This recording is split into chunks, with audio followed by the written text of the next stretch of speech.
आप समस्त दर्शक जिज्ञासुओं को साधुवाद करते हुए प्रस्तुति को आगे बढ़ाते हैं और आज की प्रस्तुति वहीं से शुरू करते हैं जहां से पिछली प्रस्तुति हमने छोड़ा था। क्योंकि पिछली प्रस्तुति में हमने क्रिया योग के अर्थ, उसके स्वरूप को आपके साथ साझा किया था। क्रिया योग के अर्थ, उसके स्वरूप को समझने के क्रम में हमने क्रिया के अर्थ और उसके स्वरूप को संक्षेप में आपके साथ साझा किया था कुछ तथ्यों और प्रमाणों के साथ, जिसमें हमने आपको बताया कि ब्रह्मांड सहित ब्रह्मांड में उपस्थित यह जगत और इस जगत में उपस्थित नाना प्रकार के जीव जंतु वनस्पति आदि जो कुछ भी उपस्थित है, यह कुछ और न होकर क्रियाओं का ही परिणाम है। जैसा कि जगत इसके नाम से ही परिलक्षित हो रहा है, जो गतिशील है, जगत का अर्थ ही यही होता है। क्या? जो गतिशील है। जैसे होता है जो, और गत अभिप्राय गतिशील, तो जो गतिशील है वही है जगत। तो आप इस बात को बिना किसी संदेह, बिना किसी डाउट के जितने शीघ्र हो मान लें तो अच्छा है, क्योंकि सत्य भी यही है। इसी बात को संत शिरोमणि गोस्वामी तुलसी बाबा ने भी स्पष्ट किया है, इस सिद्धांत को, और लिपिबद्ध किया है।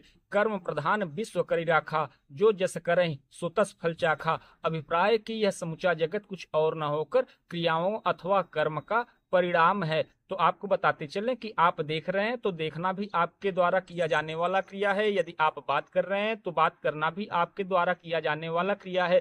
आप स्वाध्याय कर रहे हैं तो यह स्वाध्याय भी आपके द्वारा किया जाने वाला क्रिया है।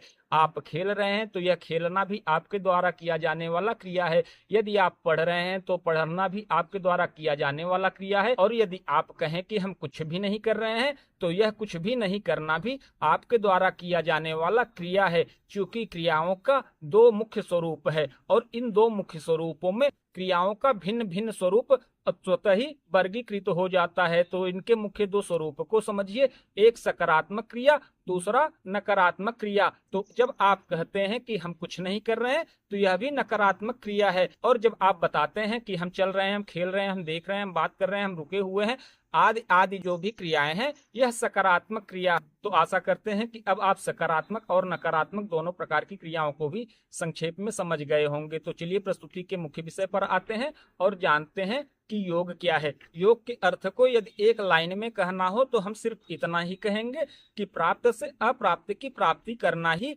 योग है। अब आप कहेंगे यह कैसे? तो इस बात को जानने के लिए हमें आपको योग के शाब्दिक अर्थ, आध्यात्मिक अर्थ, वैज्ञानिक अर्थ और गणितीय अर्थ को समझ लेना आवश्यक है। सो चलिए हम सबसे पहले योग के शाब्दिक अर्थ को समझते हैं। योग के शाब्दिक अर्थ को आप ऐसे समझिए, योग, योग दो शब्दों से मिलकर बना हुआ है, यो और ग, यो धन ग।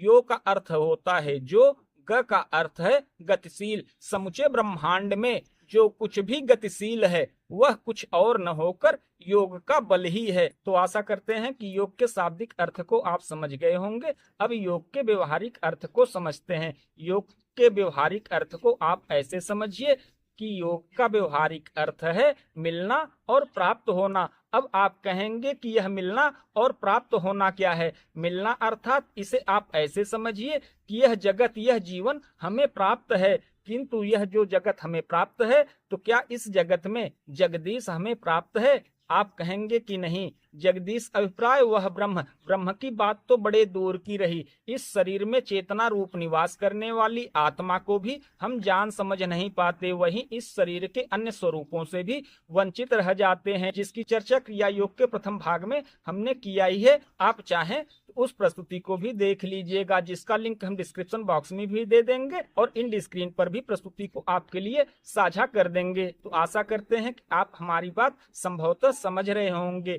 कि मिलना किसका? आत्मा का शरीर से, अर्थात कि आत्मा को जान लेना। और प्राप्त फिर क्या होगा? वह ब्रह्म जो कि जगदीश रूप इस जगत को संचालित कर रहा है। तो ब्रह्म को प्राप्त करने के लिए आत्मा को जान लेना परम आवश्यक है और आत्मा को जानने के लिए आत्म साक्षात्कार का होना आवश्यक है और आत्म साक्षात्कार होने के लिए आत्मा से मिलना आवश्यक है और आत्मा से मिलने के लिए यह जानना परम आवश्यक है कि आत्मा रहती कहाँ है। उदाहरण स्वरूप मान लीजिए कि ये इनके प्रकार, जैसे कि बहुत सारे लोगों से हमने कथा प्रवचन में यह सुना है कि आत्मा शरीर में निवास करती है। यदि आत्मा शरीर में निवास करती है तो आत्मा जहाँ निवास करती है वहां हमें जाना होगा, तो फिर हम इस शरीर में प्रवेश कैसे करें? तो इस शरीर में प्रवेश करने के लिए क्या हम इतने बड़े शरीर को लेकर इस शरीर में प्रवेश कर सकते हैं? तो खैर, आत्मा आज की प्रस्तुति का विषय नहीं है। आज की प्रस्तुति का विषय है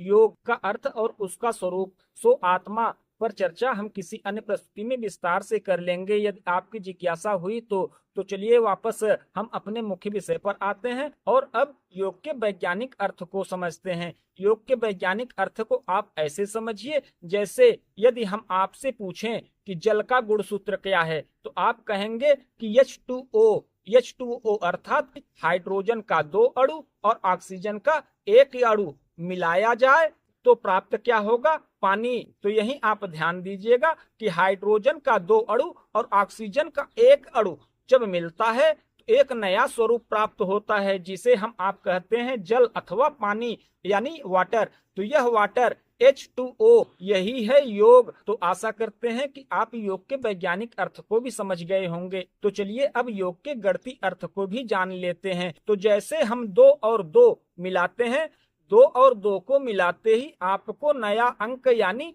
4 प्राप्त हो जाएगा, अर्थात कि आपने 2 और 2 को मिलाया और प्राप्त होने वाला अंक 4 हुआ। यह योग का गणितीय अर्थ हुआ। तो चलिए योग को और थोड़ा सा सरल करने का प्रयास करते हैं, सरलता से समझने का प्रयास करते हैं। आप 2 खाली गिलास ले लीजिए।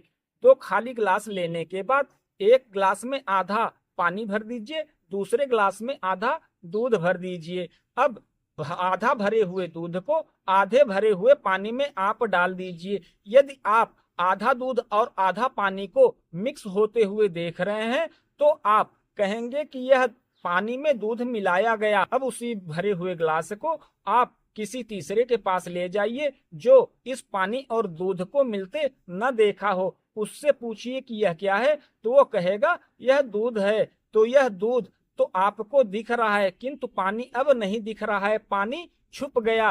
कहाँ छुप गया? दूध ने पानी को छुपा दिया।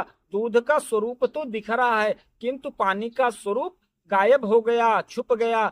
यही है योग। यही कारण है कि यह जगत मिथ्या कहा जाता है। इसी प्रकार इस समूचे ब्रह्मांड में उपस्थित भिन्न भिन्न ग्रह पिंड आदि जितने भी जगत अथवा जगत में उपस्थित जीव जंतु वनस्पति आदि जो कुछ भी हमें आपको प्रकटीभूत दिखाई दे रहे हैं अथवा अनुभव हो रहे हैं, तो इनके अनुभव होने का, इनके प्रकट होने का, इनके दिखाई देने का यानी कि दृष्टिगोचर होने का एकमात्र कारण है योग। यह योग का बल। तो चलिए लगे हाथ योग से प्राप्त योग के अर्थ और उसके स्वरूप को कुछ स्वरचित पंक्तियों के माध्यम से आपके साथ साझा करते हैं। हम यहाँ जहान में हैं पिरोए प्राण में, भटक रहे खुद अगर ये महज योग है, कैसे कैसे भोग से घिर रहे हैं रोग से, तिमिर इस जहान में विहंग ही तो योग है। योग क्या है जानिए, मुक्त क्यों है लोग से, प्राप्त हो अप्राप्त की दे सहज वो योग है। योग ही सवित भुवन, योग ही अनंत है, संत हो गया अरुण संसार कर्म योग है, संत हो गया अरुण संसार कर्म योग है।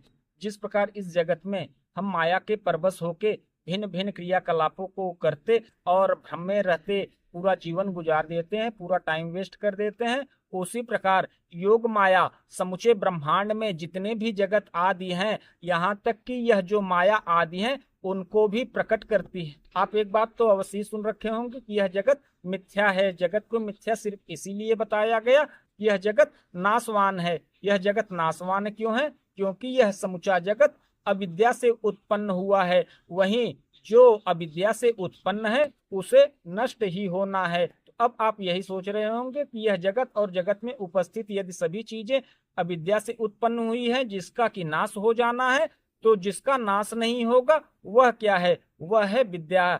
विद्या को ही योग माया कहा जाता है। इस बात को आप ऐसे समझिए, ईश्वर ने जब अवतार लिया, चाहे रामावतार हुआ, चाहे कृष्णावतार हुआ, चाहे जिस किसी भी अवतार में ईश्वर ने मानव स्वरूप में जब धरती पर अवतार धारण किया, तो वो देवता भी जो इस जगत में प्रकट हुए, तो वो भी जो लीलाएं करते हैं वह लीला इसी योग माया के प्रभाव से करते हैं। इसी योग माया के प्रभाव से उनका रोना हंसना जो भिन्न भिन्न लीलाएं वो करते हैं वो इसी योग माया से। तो आशा करते हैं कि आप योग के अर्थ और उसके स्वरूप को समझ गए होंगे। योग के अर्थ और वो स्वरूप को आप बस इतने से ही समझिए कि जब किन्हीं चीजों का आपस में योग होता है, मिलना होता है, तो कुछ नया चीज खुद ही प्राप्त हो जाता है नए स्वरूप में। इसी योग के बल से ब्रह्मांड सहित ब्रह्मांड में उपस्थित ग्रह पिंड आदि सबके सब गतिशील हैं और जगत में उपस्थित हम आप भी। तो आशा करते हैं कि आप योग के अर्थ और उसके स्वरूप को भी समझ गए होंगे। तो मिलते हैं किसी अन्य प्रस्तुति में, तब तक के लिए।